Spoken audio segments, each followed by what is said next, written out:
একটি আমল আছে যে আমলের বিনিময়ে আল্লাহ তাআলা ব্ল্যাঙ্ক চেক দিবেন। ব্ল্যাঙ্ক চেক তো বুঝি আমরা, ফিগার আপনি বসায় নেবেন, স্বাক্ষর উনি করে দিয়েছেন, অ্যাকাউন্টে টাকার অভাব নাই, তুমি ফিগার বসায় নাও। একটা আমলের বিনিময়ে শুধু কোরআনে আল্লাহ তাআলা বলেছেন আখিরাতে বান্দাকে আল্লাহ ব্ল্যাঙ্ক চেক দিবেন। একটি আমল, অনলি একটি আমল। বলবো সেটা? আল্লাহ বলেছেন ইন্নামা ইউওয়াফাস সাবিরুনা আজরাহুম বিগাইরি হিসাব। যারা সবর করতে পারবে, ধৈর্যশীল হবে, আশাহত হবে না, ভেঙে পড়বে না, মুশড়ে পড়বে না, শক্ত থাকবে, আল্লাহর প্রতি আস্থা রাখবে, ভরসা রাখবে, আত্মবিশ্বাস রাখবে এবং সবর করবে, আল্লাহ বলেছেন তাদের বিনিময়ে দেওয়া হবে হিসেব ছাড়া। হিসেব ছাড়া।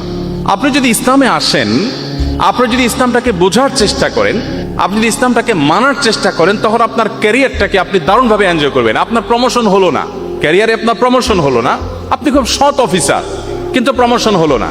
বেঈমানের কাছে কোনো সান্ত্বনা আছে?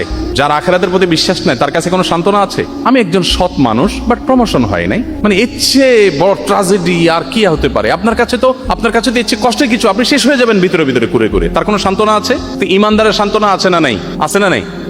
আমার টার্গেট ছিল আমি প্রশাসনের সর্বোচ্চ লেভেলে যাব, আমি পড়াশোনা করে ভালো একটা জায়গায় যাব, যে আমি দুর্নীতিকে জাদুঘরে পাঠাবো, এদেশে মানুষের মুখে হাসি ফোটাবো, আমি অপশাসনের বিরুদ্ধে সংগ্রাম করব, আমি সমাজে উদাহরণ হব, আমি মানুষের জন্য কাজ করব।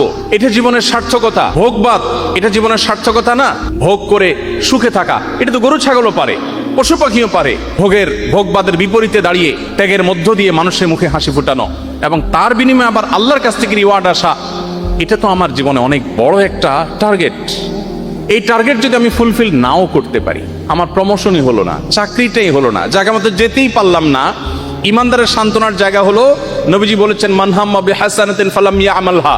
কেউ যদি কোনো ভালো কাজ করবার সংকল্প করে কিন্তু করতে না পারে, আল্লাহ তাআলা তাকে ওই কাজটা করার যেহেতু ইচ্ছার কোনো ত্রুটি ছিল না, কিন্তু সে পারে নাই, তার প্রমোশন হয় নাই, তার চাকরিটা হয় নাই, ব্যাটে বলে হয় নাই, তার স্বপ্ন ছিল, তার ইচ্ছা ছিল, ইচ্ছাতে কোনো খাদ ছিল না, সে সঠিক সিদ্ধান্ত গ্রহণ করেছে বাট হয়ে ওঠেনি। নবীজি বলেছেন কুতিবাত লাহু হাসানাহ। সে যা নিয়ত করেছে ওটা নিয়ত করে করলে যা সওয়াব পেত, নিয়ত করে সেটা করতে না পারলেও আল্লাহর কাছে সমপরিমাণ সওয়াব লাভ করবে। আপনি যদি মুসলিম হন, আপনার জীবনে প্রমোশন না হলে, চাকরি না হলে আপনি সান্ত্বনা খুঁজে পাবেন। চাকরি হয় না তাতে কি সব এক চুলও কম হবে না, আল্লাহ আমাকে পাই পাই করে দিবেন, ঘোষণা দেওয়া আছে, কারণ আমার ইচ্ছা কোনো ত্রুটি ছিল না।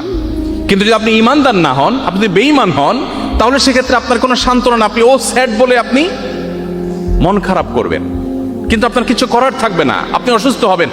এই জন্য পৃথিবীতে কেউ যদি সুখ চায়, আল্লাহ কোরআনে এমনিতে বলেন নাই আলা বিযিকরিল্লাহি তাতমাইন্নুল কুলুব।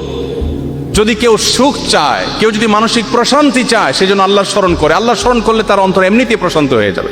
আল্লাহ আমাদের সবাইকে মুসলমান হওয়ার তৌফিক দান করুন।